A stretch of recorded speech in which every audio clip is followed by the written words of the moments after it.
2 days and Kurakhovo will be in Russian hands. Powerful breakthrough on the Kurakhovo-Zaporizhia highway. Hello friends, today there has been a lot of news and updates on the map. We'll go over all these changes and examine them in this material. Also, I'd like to ask you to subscribe to the channel as your subscription helps its growth. Let's start with the Zaporizhia area. There are no map changes in this section of the front, but reports are coming in from this direction. The armed forces of the Russian Federation continue to attack settlements leading to Kurakhovo. Today, Novoandriivka, Novodanilivka, and Mala Tokmachka were targeted. Although there haven't been map updates here yet, we can assume it's only a matter of time. On another combat front, there are reports from the Ukrainian side.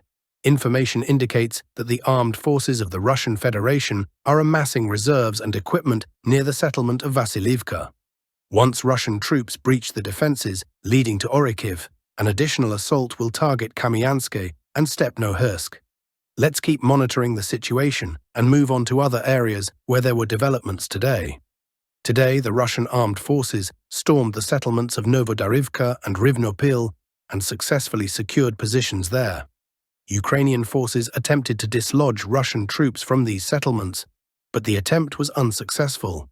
As we previously discussed, the goal is to seize the supply route to Velika Novosilka. Once Russian forces cut off this route, the entire area will be in a partial encirclement. Given that the Russian armed forces are attacking Rozdolny, there's a risk that Ukrainian forces in the area could become encircled. We'll continue following this situation. From the settlement of Yasna Polyana, the Russian armed forces continue to attack Rozliv and Konstantinopil, likely preparing for an assault on these areas. Russian forces are identifying Ukrainian military strongholds and striking with artillery. From Maximivka, Russian troops are advancing toward Trudov along the supply route, as well as attacking Suki Yali. Let's now turn to the settlements of Yelizavetivka and Ilinka. As of today, Ukrainian forces in this area are caught in a pincer movement. Ukrainian troops are attempting to retreat in small groups, but all possible routes are now under Russian fire control. As mentioned earlier, this whole area may be surrounded if the troops don't withdraw in time. Very little time remains for Russian forces to fully encircle Ukrainian forces in this area. Today, the Russian armed forces have entered and secured positions in the settlement of Dalny. Once it is fully under Russian control, encirclement will be inevitable. Moving on to Kurakhovo, as you can see on the map, the Russian armed forces have expanded their control both in Kurakhovo and south of it. We'll discuss everything in order.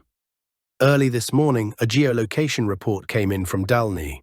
From this point, the Russian armed forces launched an attack on the settlement using armored columns, securing positions in the residential outskirts. Fighting also took place at fortified structures north of the settlement. As you can see, Russian forces have significantly expanded their control zone, advancing on these fronts. Now let's talk about Kurakhovo. From here, the first geolocation materials also came in from this position, showing the advance of the Russian armed forces with the use of armored vehicles and motorized rifle units toward the city center. Assault groups have advanced under Ukrainian fire for at least 1.5 kilometers in residential areas along the Kurakhovo reservoir. News from Ukrainian sources also reports that the Ukrainian armed forces have received an order to partially withdraw from Kurakhovo to avoid encirclement. As we anticipated, Russian forces are approaching Kurakhovo not only from the north, but also from the south. We can expect significant map changes in this sector of the front soon. Moving slightly up on the map to the settlement of Novoselidivka, the Russian armed forces have made significant progress toward the center. Supply routes have been fully cut off, and it is likely that in the next 2 days, the settlement will fall under Russian control.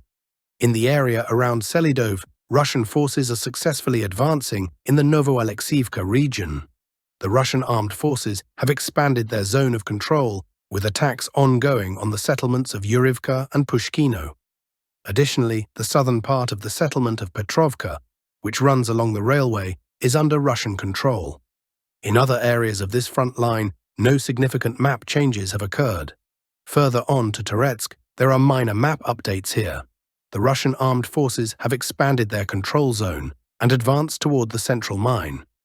Please note that changes are made only after reliable geolocation confirmations. As of today, these updates have been made here, and new information will lead to further map adjustments. There are also minor updates on the Lyman and Kupiansk fronts.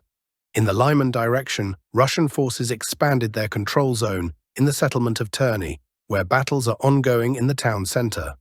Meanwhile, Russian troops made progress in the Kupiansk direction, with the northern part of the settlement of Pervomaiske under Russian control and expected to come fully under Russian control in the next 2 to 3 days. News from the Ukrainian side indicates that Ukrainian authorities have announced a mandatory evacuation of civilians from the settlement of Borova. No other significant changes have occurred here. Moving on to the Kursk direction, where numerous geolocation updates allow us to adjust the map, starting with the southern combat area near the settlement of Kurakhovo. Geomaterials from this position show Russian forces under fire, suggesting this entire area is under Russian armed forces control. We await additional geolocation materials to update the control zone. Next, let's look at the settlement of Darino, which has changed hands multiple times. Currently, the Russian armed forces have taken it under full control. Another settlement, Ivanivka, is also under Russian control, with geolocation materials confirming the presence of Russian forces. Attacks are ongoing on the settlement of Leonidovo, where heavy fighting is reported, with both Russian and Ukrainian forces bringing in reserves. As we mentioned earlier, substantial changes in this direction are expected by late November.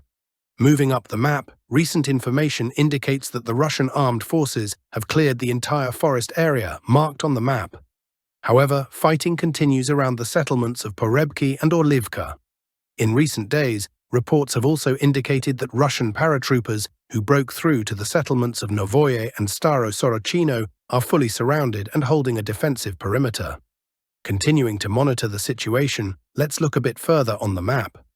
One problematic area for the Russian armed forces has been the Olgovsky Forest.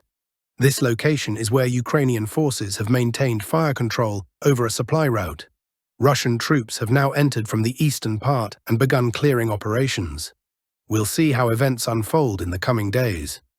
That's the latest news for today. Thank you all for watching this material, and see you next time.